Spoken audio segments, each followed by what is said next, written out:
relance, notamment au niveau de la fiscalité pour donc les entreprises.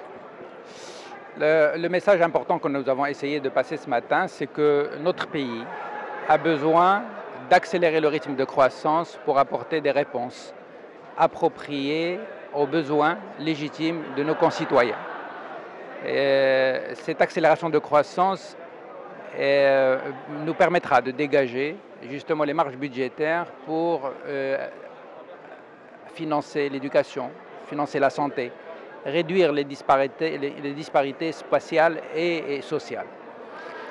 Elle nous permettra aussi de bâtir une économie forte et inclusive. Et donc nous avons présenté ce matin un ensemble de mesures qui sont en cours de préparation et d'autres qui sont encore en cours de finalisation pour faire en sorte que cette accélération de la croissance souhaitée puisse trouver son premier élan assez rapidement. Vous nous citez quelques exemples des mesures? Oui.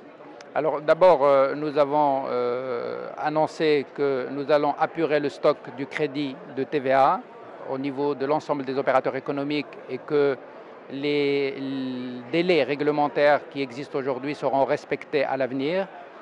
Deux, nous nous sommes attaqués à la problématique des délais de paiement pour l'ensemble de la sphère publique. Et trois, nous avons annoncé un ensemble de mécanismes qui permettraient de faire en sorte que l'accès au financement de la petite et moyenne entreprise puisse se faire dans des conditions meilleures et élargir donc cette possibilité également aux TPE.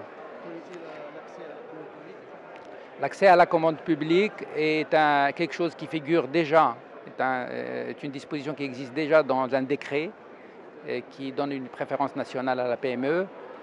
Nous sommes en train de réfléchir à la possibilité de l'élever au niveau de la loi dans le cadre d'un ensemble de dispositifs à l'adresse de la PME.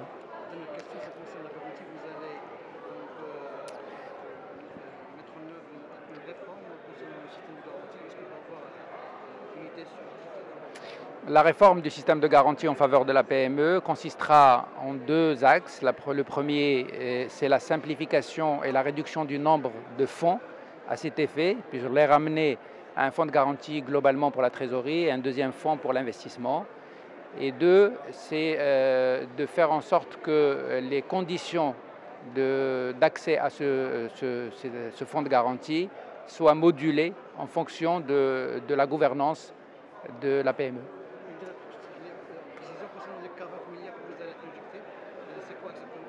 Le remboursement de crédit de la TVA, dans son ensemble, représente près de 40 milliards de dirhams.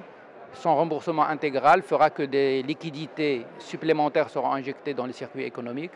Et par conséquent, on peut escompter que ça va fluidifier l'économie dans son ensemble et qu'il y aura un retour sur investissement puisqu'il y aura fatalement de la croissance qui va en découler.